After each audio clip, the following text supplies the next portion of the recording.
Dan pemirsa, kita sudah terhubung dengan rekan Baby Kristami yang saat ini berada di KRI Rigel, perairan Kepulauan Seribu. Baby, seperti apa proses pencarian saat ini yang dilakukan di sana? Halo, halo. Siapa nih? Selamat pagi Wilson dan juga pemirsa, memang saat ini saya sedang berada di atas KRI Rigel. Ini merupakan salah satu kapal dari TNI AL. Selamat pagi Wilson dan juga pemirsa, saat ini saya sedang berada di atas KRI Rigel. Ini merupakan salah satu KRI milik TNI AL yang diperlengkapi oleh spesifikasi untuk hidrografi dan juga oceanografi, sehingga memang ini dijadikan KRI utama untuk pencarian black box dan juga serpihan pesawat. Nah, pagi ini ditemukan serpihan pesawat, ini dapat dilihat di layar kaca Anda. Memang ini dari penyelam Kopaska, mendapatkan beberapa puing-puing dari serpihan pesawat Sriwijaya RSJ 182. Dapat dilihat pula di layar kaca Anda, ini juga terdapat barang-barang dari korban. Ini ada baju, lalu juga kain, serta beberapa puing-puing yang ukurannya ini sedang. Dan untuk pagi tadi juga ditemukan dua bagian tubuh dari korban Sriwijaya RSJ 182 yang lokasinya ini ada di Buritan KRI Rigel pagi tadi. Dan saat ini juga sudah dikerahkan seluruh penyelam, baik dari Dislambair Armada 1, Kopaska, Denjaka, dan juga Taifib. Dan saat ini menyebar, dan perlu diketahui pula tadi ada kunjungan dari Laksamana Pertama untuk Komandan Gugus Peramanan Laut Armada 1, yaitu Laksamana Pertama Yayan Sofian. Ia mengatakan bahwa hari ini cuaca bagus, maka diharapkan memang pencarian black box akan lebih mudah. Dan tadinya ini ada 3 titik sinyal, dan saat ini dipersempit, ini sudah ada 5 titik sinyal, di mana dari titik ke titik lainnya hanya berjarak 20 meter. Untuk lokasi KRI Rigel sendiri, pemirsa, memang berjarak ini tidak terlalu jauh dari titik sinyal black box, ini hanya berjarak 100 sampai dengan 200 meter. Untuk KRI Rigel sendiri ini juga punya ROV, di mana dapat dilepaskan pada saat arus laut tenang. Ini dapat memantau bagaimana rekam pencarian dari black box dan dilihat secara 3 dimensi begitu. Dan pemirsa, tadi pagi ini sudah ditemukan juga 2 bagian tubuh. Ini bukan memakai penyelam, namun memang sudah mulai mengapung. Dikatakan pula oleh Komandan Gugus Peramanan Laut Armada 1 bahwa memang ini merupakan hari kedua di mana potongan tubuh ataupun bagian tubuh dari korban sudah mulai mengapung di atas permukaan laut, sehingga memang sudah mulai mudah untuk mengangkat ke atas KRI Rigel. Nantinya ini langsung dibawa ke JICT untuk diinventarisasi dan juga diidentifikasi untuk nantinya juga diamati di KNKT begitu. Kembali ke studio Wilson. Baik, Baby, saat ini tadi kata Anda nyatakan bahwa ROV sekarang juga diturunkan untuk mencari black box, tapi ada berapa penyelam yang diturunkan juga untuk fokus mencari black box, Baby?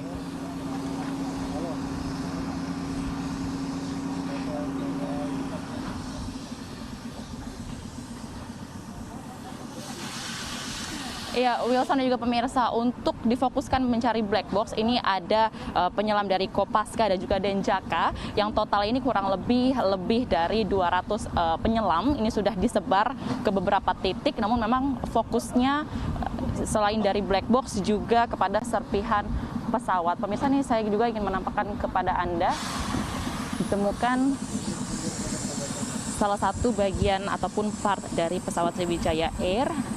Ini sedang diidentifikasi. Ini mungkin merupakan salah satu mesin yang bagiannya tidak terlalu besar begitu.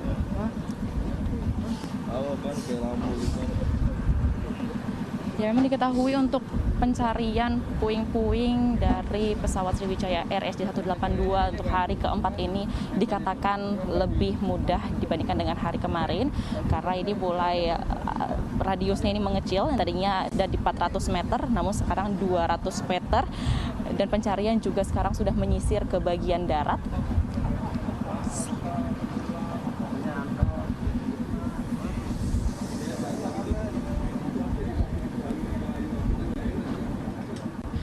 Pemirsa, memang kalau dilihat ini bagian puing dari pesawat Sriwijaya RSJ 182 terpecah, cukup kecil bagian-bagiannya dikarenakan hantaman pada saat terjadinya jatuh Sriwijaya R182 ini cukup dengan kecepatan tinggi, dan untuk kedalaman air di perairan Kepulauan Seribu ini tidak terlalu dalam, yaitu hanya 15 sampai dengan 15 meter, sehingga memang menghantam begitu ke permukaan, sehingga memang puing-puing ini juga banyak yang terendap di bawah permukaan ataupun dasar di perairan laut Kepulauan Seribu. Untuk black box ini sendiri, pemirsa, memang beberapa kendala terjadi sehingga memang belum dapat ditemukan. Walaupun sinyalnya ini sudah radiusnya semakin dipersempit, namun ada pun beberapa kendala yang dikatakan oleh Laksamana TNI Abdul Rashid yang mengatakan bahwa kemungkinan black box ini ada di dalam tumpukan puing-puing pesawat Sriwijaya RSJ-182 karena hantaman yang begitu keras, namun kedalaman air di perairan Kepulauan Seribu, titik di mana jatuhnya Sriwijaya RSJ-182 ini tidak terlalu dalam. Berbeda dengan kejadian di AirAsia yang di mana membutuhkan waktu lebih lama karena perairannya ini lebih dalam dari 30 meter. Pemirsa, saya akan menyaksikan situasi saat ini di KRI Rigel memang masih memindahkan apa yang sudah ditemukan oleh penyelam dari Kopaska. Ada beberapa puing-puing pesawat juga yang sudah ditemukan pagi hari ini. Ini merupakan kinerja yang cukup cepat menurut kami karena ini baru pukul hampir 9 pagi, namun sudah ditemukan beberapa puing-puing pesawat dan juga potongan dari tubuh korban atau bagian dari tubuh korban. Ya, diharapkan untuk hari ini dapat ditemukan black box lebih cepat untuk supaya dapat melihat bagaimana rekam kejadian dari jatuhnya Sriwijaya RSJ-182.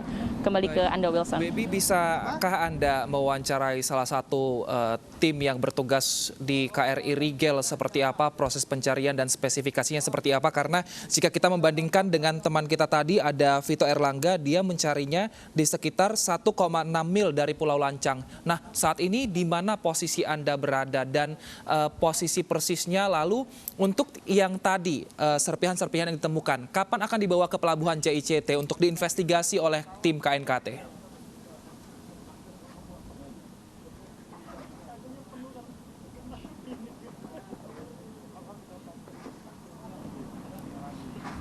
Ya baik, Wilson dan juga pemirsa, memang tadi kami sudah mencari sejumlah dari penyelam ataupun yang tergabung dalam Kopaska ini untuk dapat kami wawancarai untuk mendapatkan informasi. Namun saat ini memang sedang masih dilakukan kegiatan memisahkan puing-puing, begitu yang dapat dilihat di layar kaca Anda. Namun yang dapat kami sampaikan adalah untuk radiusnya sendiri, ini penyelam ke titik yang jaraknya kurang lebih 100 sampai dengan 200 meter dari KRI Rigel ini sendiri. Dikarenakan memang sudah dipersempit radiusnya, kalau kemarin ini mencapai 400 meter, namun saat ini sudah diperkecil karena sinyal ataupun radar dari black box sendiri sudah semakin terlihat.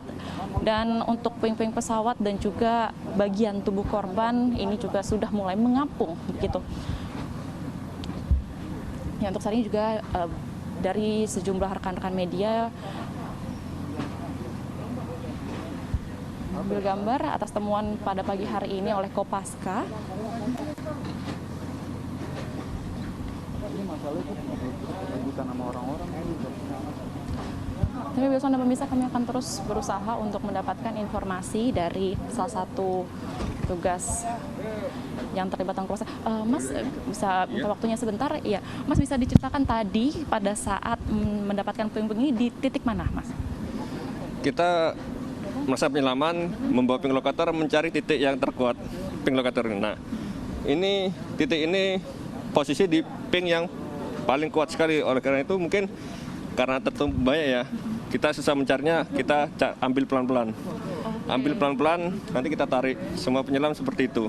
Karena mereka dari kemarin sudah dikoordinasikan, tampil pelan-pelan satu persatu meskipun banyak, biar memudahkan untuk penyelam lainnya. Bisa dijelaskan, Mas, ini kira-kira apa saja yang ditemukan pada pagi hari ini dan dibawa ke KRI Rigel? Sebenarnya untuk bagian-bagian seperti ini karena sudah terlalu hancur, kita kurang paham ya. Mungkin bagian dari pesawat. Lalu untuk yang mesin kecil ini apa, Pak, kira-kira? Nanti akan kami tanyakan ke KNKT. Oke, ini juga ada beberapa barang-barang dari korban ya, Pak ya? Iya. Ada beberapa tadi kawan kita juga menemukan dompet ya, identitasnya nanti bisa tanyakan ke yang Oh, ada menemukan. identitas Iya. diri di dalamnya. Oke, Mas, ini tadi juga ada berapa personel yang diturunkan dan berapa jaraknya dari KRI Rigel?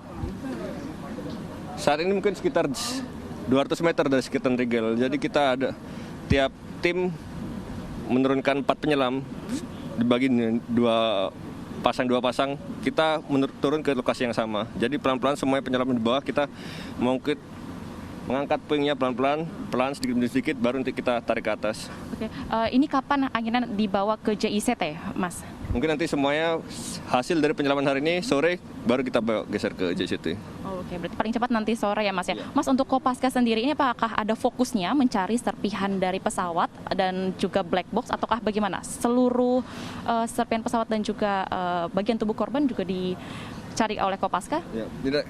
Hari ini kita fokus semuanya, apa yang kita dapat semuanya dibawa, baik itu bukti korban ataupun puing pesawat kita angkut semuanya. Kita bersama dengan penyelam-penyelam lain, kita fokus satu tujuan, kita angkut bersama demi tujuan dari KNKT ataupun Basarnas. Oke, Mas, berarti kan ini sudah hari keempat ya, Mas ya, untuk kegiatan pencarian juga pertolongan. Apakah memang benar hari ini sudah mulai lebih mudah ya, karena bagian tubuh korban ini sudah mulai mengapung, lalu juga puing-puing serpihan pesawat sudah mulai lebih mudah dicari ini di mana titiknya? Sebenarnya dari hari pertama kita sudah dapat, cuman yang membedakan adalah visibility di bawah air. Oke. Visibility kemarin dengan sekarang berbeda. Kemarin bagus, sekarang mungkin 1-2 meter kita bisa melihat jarak pandang kita di bawah air. Itu yang bisa memisahkan kita untuk dalam mengambil puing-puing tersebut. Terutama apabila ping locator sudah membuktikan sinyal kuat, itu kita masih hanya meraba-raba di bawah. Oh, oke. Sebenarnya memang kendalanya apa saja sih, Mas? Selain dari situasi di bawah permukaan air laut?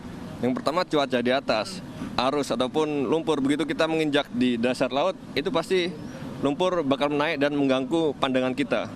Dan juga apabila kita menggunakan ping locator, di atas permukaan terdapat mesin-mesin yang berputar, propeller perahu karet ataupun shredder, itu juga mengganggu kita. Oleh karena itu, kita yang di bawah butuh konsentrasi penuh untuk mendeteksi alat tersebut.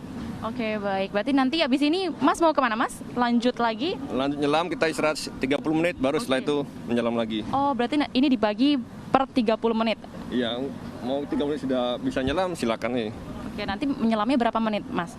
Saya tadi 33 menit karena tergantung sisa tabung yang ada di dalam. Oke.